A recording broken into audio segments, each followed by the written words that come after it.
Germany world की सबसे affordable country है और अकेडमिकली स्ट्रॉन्ग कंट्री में से एक आती है। And if you are planning to study in Germany, this video is just for you. आज की वीडियो में हम बात करेंगे यूनिवर्सिटीज के बारे में, एडमिशन क्राइटेरिया के बारे में, इनटेक्स के बारे में, ट्यूशन फीस स्ट्रक्चर के बारे में।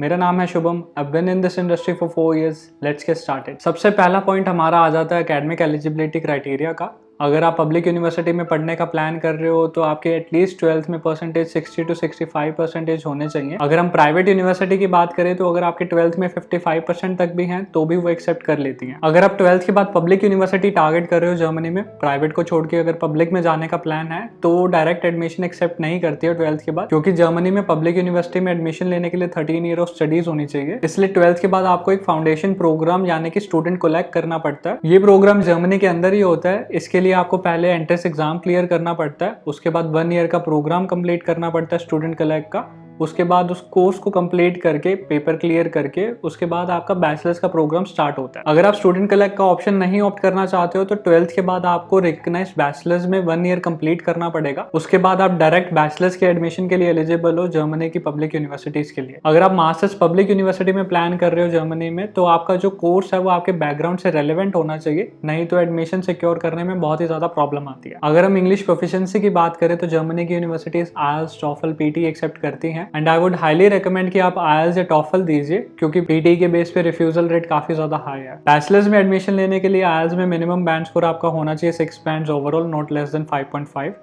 और अगर आप मास्टर्स प्लान कर रहे हो तो आपका मिनिमम बैंड स्कोर होना चाहिए 6.5 बैंड्स, नॉट लेस देन 6। कुछ private universities medium of instruction भी एक्सेप्ट करती हैं, but I would highly recommend कि आप IELTS दीजिए, क्योंकि उस बेस पे स्टूडेंट वीजा सिक्योर करना थोड़ा ईजी हो जाता है। नेक्स्ट पॉइंट हमारा आ जाता है इंटेक्स का। जर्मनी में मोस्टली 2 ही इंटेक्स होते हैं। पहला इंटेक होता है मार्च और अप्रैल, जिसको हम समर इंटेक कह देते हैं। सेकेंड इंटेक होता है अक्टूबर और सितंबर, जिसको हम विंटर इंटेक कह देते हैं। अगर हम सबसे बड़े इंटेक की बात करें तो वो है विंटर इंटेक, जिसमें सबसे ज्यादा कोर्सेज ओपन होते हैं और सबसे ज्यादा सीट्स अवेलेबल होती हैं। और छोटा इंटेक होता है समर इंटेक, जिसमें बहुत ज्यादा कोर्सेज अवेलेबल नहीं होते और बहुत ज्यादा सीट्स अवेलेबल नहीं होती है। सो नेक्स्ट पॉइंट हमारा आ जाता है यूनिवर्सिटीज का एंड कोर्सेज का। जैसे यूके में रसल यूनिवर्सिटीज होती है, ऑस्ट्रेलिया में ग्रुप ऑफ 8 यूनिवर्सिटीज होती है, ठीक उसी तरह जर्मनी में टॉप इंजीनियरिंग या टेक्निकल पब्लिक यूनिवर्सिटीज को TU9 बोला जाता है। ये टॉप 9 टेक्निकल यूनिवर्सिटीज होती है जर्मनी की। अगर आप जर्मनी में बिजनेस मैनेजमेंट, मेडिकल या लॉ जैसे कोर्सेज में आने का प्लान कर रहे हो तो उसके लिए भी टॉप यूनिवर्सिटीज हैं, like LMU, university of Freiburg and Heidelberg university. Germany में जितनी भी पब्लिक यूनिवर्सिटीज हैं वो बिल्कुल फ्री होती हैं या फिर बिल्कुल नॉमिनल चार्जेस लेती हैं। और अगर हम जर्मनी में टॉप पॉपुलर फेमस कोर्सेज की बात करें तो सबसे पहले लिस्ट में आ जाते हैं mechanical,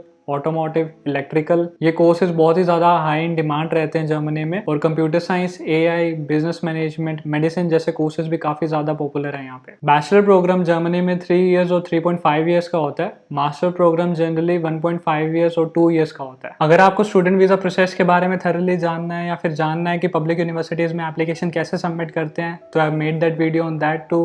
the link is in the description box below. Make sure you check it out. Next point हमारा आ जाता है tuition fees and living expenses का। As I said before, Germany में पब्लिक यूनिवर्सिटीज की ट्यूशन फीस बिल्कुल zero होती है या फिर बिल्कुल नॉमिनल चार्जेस देने होते हैं। सेमेस्टर कॉन्ट्रीब्यूशन जनरली होता है 250 euro to 350 euro, which is approximately 22,000 Indian rupees to 31,000 Indian rupees पर सेमेस्टर। अगर हम प्राइवेट यूनिवर्सिटीज की बात करें तो प्राइवेट यूनिवर्सिटीज की ट्यूशन फीस रफली अराउंड होती है 10,000 euro to 20,000 euro per annum. अगर हम लिविंग एक्सपेंसेस की बात करें जर्मनी में तो जर्मनी की गवर्नमेंट के अकॉर्डिंग एक इंटरनेशनल स्टूडेंट के लिविंग एक्सपेंसेस होते हैं 11,904 euro, which is approximately 11 lakh rupees. इसके लिए आपको एक ब्लॉक अकाउंट खुलवाना पड़ता है, which is similar to GIC account in Canada. Block account में आपको 11,904 euro डिपॉजिट करवाने होते हैं। और जब आप जर्मनी चले जाते हो तो पर मंथ आपको एक अमाउंट मिलती है जो कि आपके लिविंग एक्सपेंस निकालने में हेल्प करती है। मंथली एक्सपेंसेस आपके बहुत ज्यादा सिटीज पे भी डिपेंड करते हैं। अगर आप बड़ी सिटीज में रह रहे हो जैसे कि बर्लिन या हैम्बर्ग, उसमें रफली अराउंड आपका मंथली लिविंग एक्सपेंस आ जाता है 950 euro to 1200 euros। और यहीं अगर आप स्मॉलर टाउन्स की बात करते हो तो वहाँ पे रफली अराउंड आपका लिविंग एक्सपेंस आ जाता है 850 euro to 950 euro। Next point हमारा आ जाता है फाइनेंशियल्स का। फाइनेंशियल्स आप जर्मनी में ब्लॉक अकाउंट के थ्रू ही दिखा सकते हो, जैसे हमने लास्ट पॉइंट में डिस्कस किया था। 11,904 euro आपको ब्लॉक अकाउंट में दिखाना पड़ता है at the time of your student visa application. And block account is a mandatory thing, इसको आप स्किप नहीं कर सकते हो। इसके अलावा आपको लिविंग एक्सपेंस और कुछ भी नहीं दिखाना होता है, सिर्फ 1 year का लिविंग एक्सपेंस आपको ब्लॉक अकाउंट में ही दिखाना होता है। सो नेक्स्ट पॉइंट हमारा आ जाता है वर्क परमिट का। जर्मनी में स्टडीज कंप्लीट होने के बाद आपको 18 months का पोस्ट स्टडी वर्क परमिट मिलता है, जिसको हम जॉब सीकर वीजा भी कह देते हैं। और इन 18 months के अंदर आप अपने फील्ड के according full time job search कर सकते हो।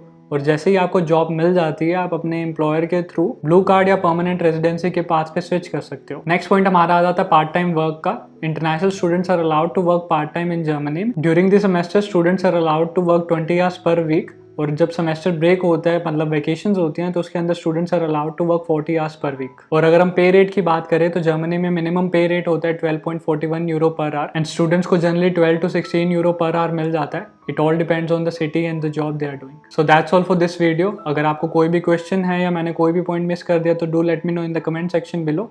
Thank you for watching. I will see you in the next video.